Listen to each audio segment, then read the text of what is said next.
All right, 9 months in, I finally have finished repairing the cowl. The cowl is in, it's welded in, cleaned it up, did some seam sealing, but it was a long journey to get here.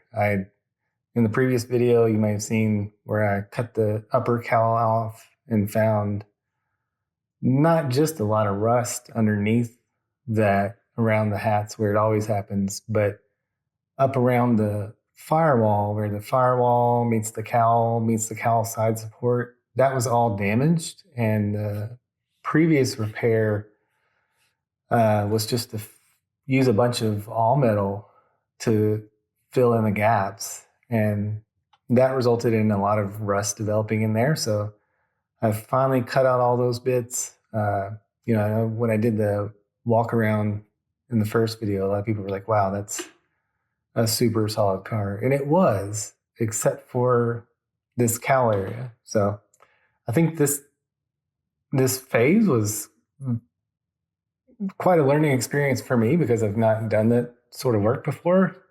But it's definitely going to be.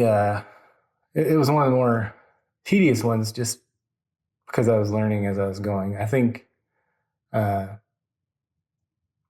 next, when you're replacing an entire panel and not doing patches the way I did with the cowl side support and the firewall, I think it's a little easier that way. The doing rosette welds for spot welds is much easier than a whole bunch of little tacks to do the butt joints. So let me rewind a little bit and show you guys how I got the cowl in.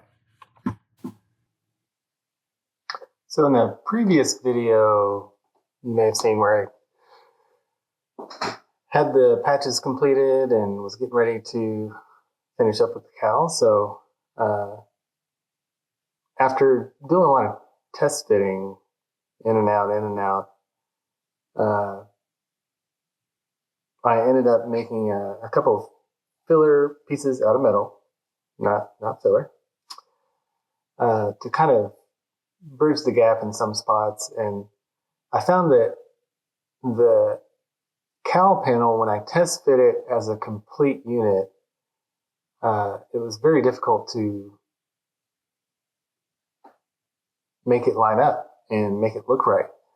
So I was getting a little panicked there for a bit, but was pleasantly surprised once I had gotten the lower cowl in and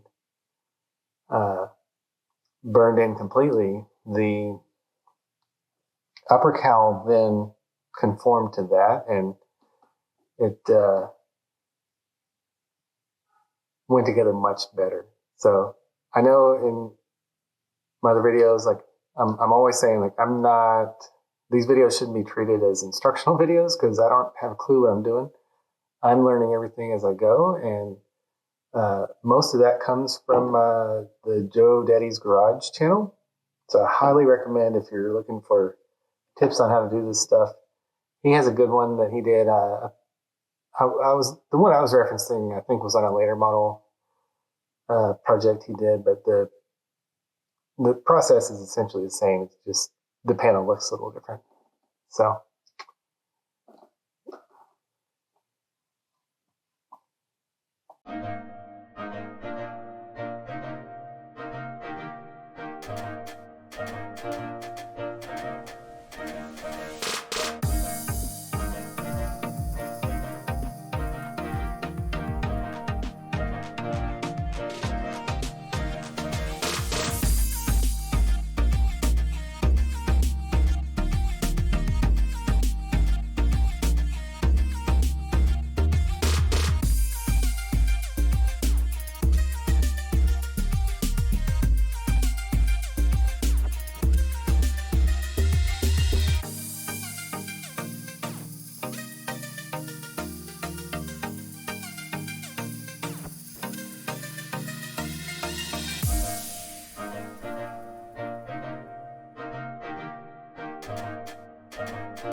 All right, so here you see the lower cowl after I'd welded it in. And in that process, I did some body hammer work on the corners where it meets the A-pillar just to kind of tighten up that fit there. And once it was all welded in, I came back with the chassis coating that I'd used to touch it up a bit. And then it was finally time to work on the upper cowl. Started by using bolts in the holes where the brace that goes from the shock towers to the firewall would be, to just pinch it down and hold it in place on the front and sides. And then I started the actual welding with the area where the dash meets the upper cowl. And I did this because I felt like that's one of the key areas there. I didn't want it to shift when I was welding it in the other areas and get out of whack. So these were the first welds I put in on the upper cowl, and then after the top, I went back and did the firewall side and the side support panel areas. I did have a kind of a, when I first test fit these, I had a bigger gap than I was comfortable with between the cowl panel and the A-pillar and those corners. But after some kind of beating it into place with the body hammer, I really only had to do that with the lower cowl, and then the upper cowl just kind of sat right where it needed to be. So worked out well. I'm pretty happy with it so far.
And here it is. The cowl is joined to the car once and for all. Done my patches to the firewall. Added a little bit of seam sealer to seal it all up. I'll come back and do some epoxy, other good stuff on top of that. But for now, I'm done. I'm going to move on. The next project is actually two parts. One part, I'm getting this Explorer rear end ready to be shortened so it'll fit under the car. It's an 8.8 out of a late 90s Explorer with 373 Positrack. And I'm getting ready to remove the shock towers for the Mustang Steer style, Mustang Steer front end. So started cutting through those. It's going to be easier on the passenger side because somebody's replaced these aprons before. And for some reason, they used bolts and nuts on the other side to hold the aprons to the shock towers, so, just on this side. So these, I'm going to properly weld that one in later, but for now, I've got an easy first step done on removing the shock towers. This side, I think, is either original or a proper repair by a different person because it is spot welded all along and the apron's joined to the frame as well. So the only place it looks odd is where it meets the radiator support. It's kind of got some booger welds there, but I'm not going to worry too much about that. I'm going to leave that as is and just treat the rust that's on there. But that's it for now.